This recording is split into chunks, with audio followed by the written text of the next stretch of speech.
we're talking about education. I want to know, before we get started, on the scale from 1 to 26, I want you to tell me what letter of the alphabet is your favorite color? Wait, on a scale of 1 to 26, what letter of the alphabet is my favorite color? But the things are not, they're not related, but I can go ahead and just say something. Those things are really not related though. So you don't have to answer that question. I just wanted to get a laugh out of you, my man. Don't try to say anything embarrassing because it doesn't make sense. There is no right answer for that question. It's just Yeah. you only ask that question to see people confusion on their face, like what? No, when you were saying it, I was like, numbers, letters, colors. I couldn't pull a string there. So thanks for joining. So we had a question here before we go into the actual business and reason that we're here. The question is, on a scale from 1 to 26, what letter of the alphabet is your favorite color?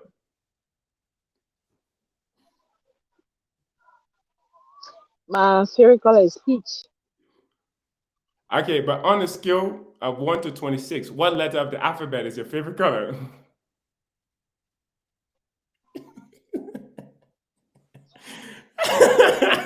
On the floor. You don't have to answer that, Mr. Stoke, but we just want to get a laugh out of you before we get into the serious business. That was an icebreaker question. But thank you for joining. We're glad to have each of you here. What is the mission and vision for climate change for the youth of Liberia? So, Project Change is a non-for-profit organization that really aims to educate young Liberians about the value of self-sustainability. For our organization, this is really, really critical because we want to get rid of the dependency mindset. We want young people to realize that to rebuild a better Liberia requires a collaborative effort from every Liberian instead of relying on support from external partners. Yeah, so in a nutshell, that's just what Project Change is. What I just said encapsulates our mission and our vision. And to achieve all of these things, the organization provides facilities that are going to train young people to enhance their capacity.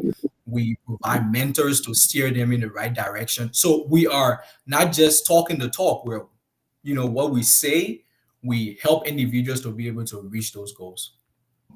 Now, for you, Mrs. Tokpah, you are a wife, a recent mother, you're a business owner, you're CEO of your Flourish Cakes business, and you also run a nonprofit organization yourself for the past few years. Given all, why are you working for? Actually working for Project Change because I want to be the change I want to see within Liberia. I want to give back to society. Yes, it's a hectic work. I'm also using my time management skills and also the passion to give back is something I cannot trade for anything. So that's one of the main reasons I'm working with Project Change. And as a program person, I have been able to share my own knowledge with other young people because it's something that I cannot change. Even if you try to suppress something that you feel you have passion for, it can't. So it's been a hectic time, especially for me, adding in my new role as a mother.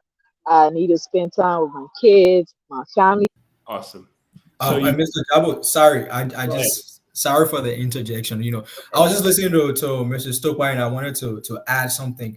I think also personally, one thing I would say, if any other person is interested in this organization, I think for me, what has been of value is knowing that while you are pouring your time and your energy into our organization, the organization at the same time is invested in your own personal and professional growth.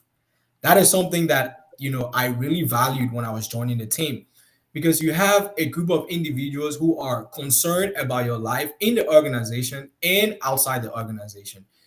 You join, they're invested in you becoming a better person, equipping yourself with the skills so that you can serve the organization, but at the same time extend the skill set that you've been giving to the larger community.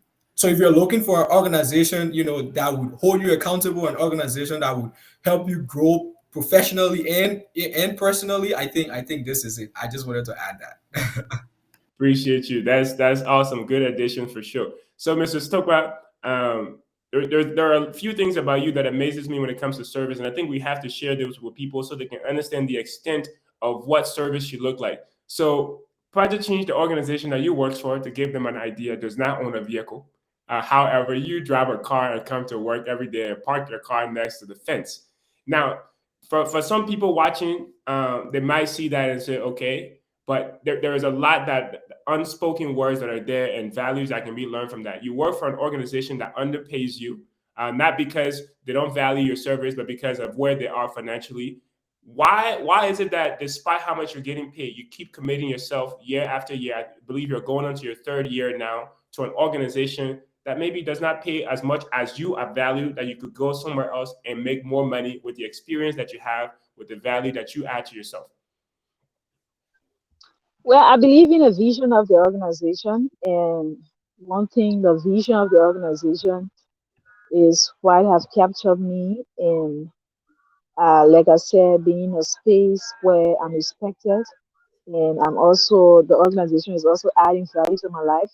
Last year, I got a scholarship from the organization where I had to learn project management, for which I appreciate the organization for that.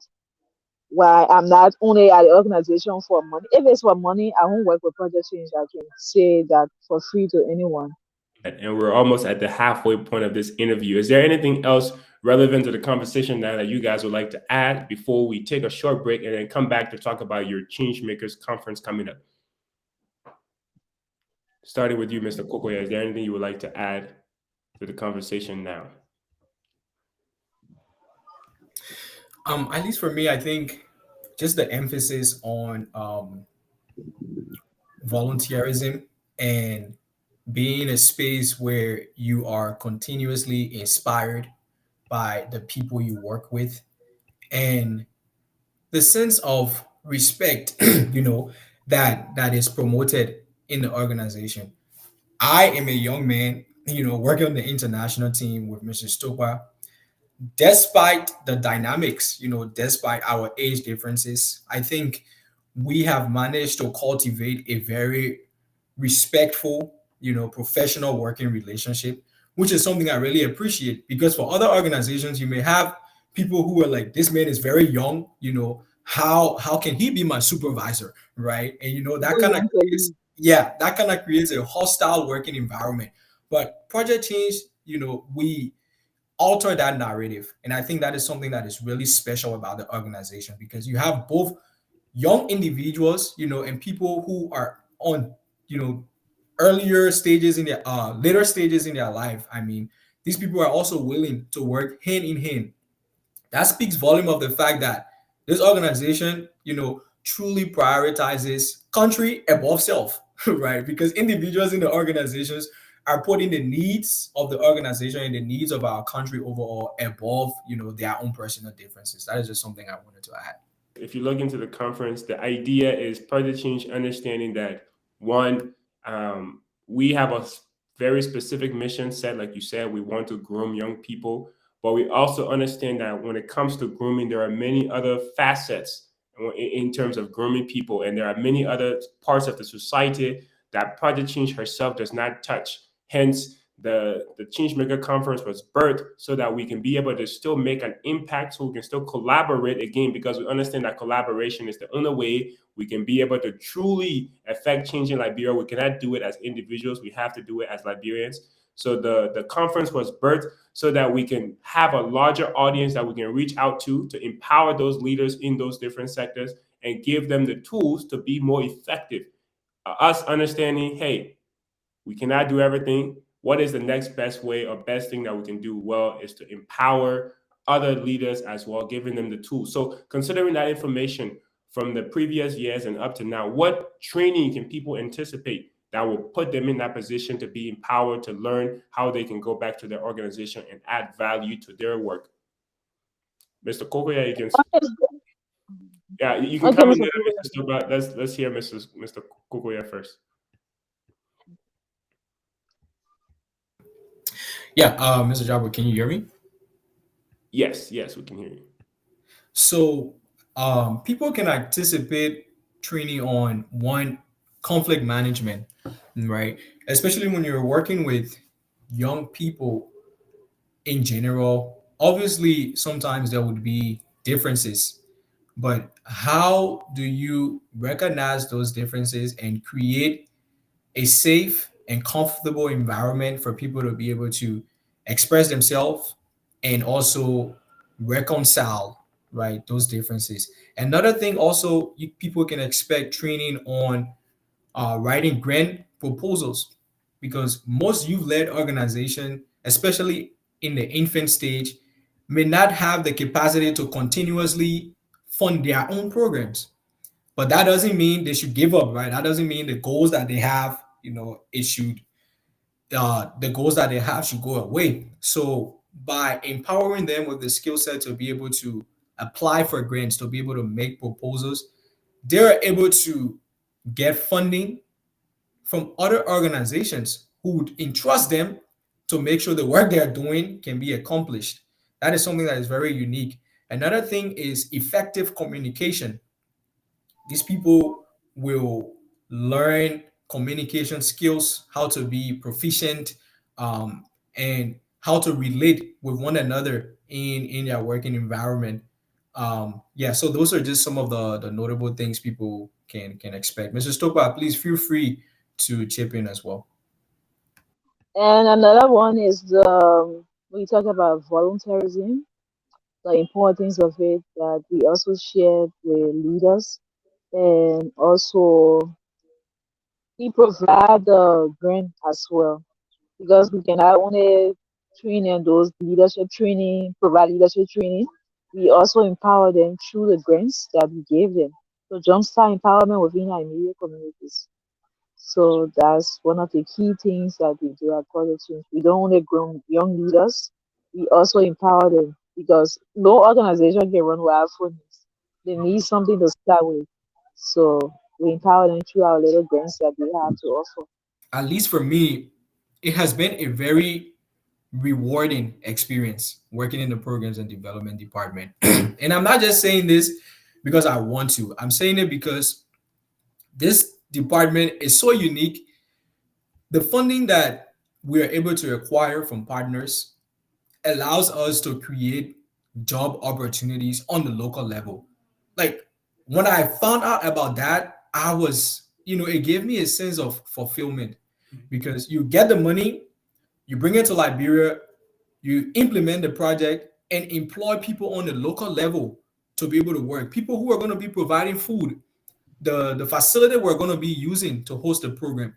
All of those things, we're channeling money into the local economy. So we're not just working with young people, but we're also supporting the economy as well. Can you imagine that? I mean, Right, so right. that is just something I wanted to add. That's the essence. That's what it is. Yes, yes. Awesome. It's crazy how when the full, as you're telling the story, then you can see the full picture, how everything is painting a full picture for everything.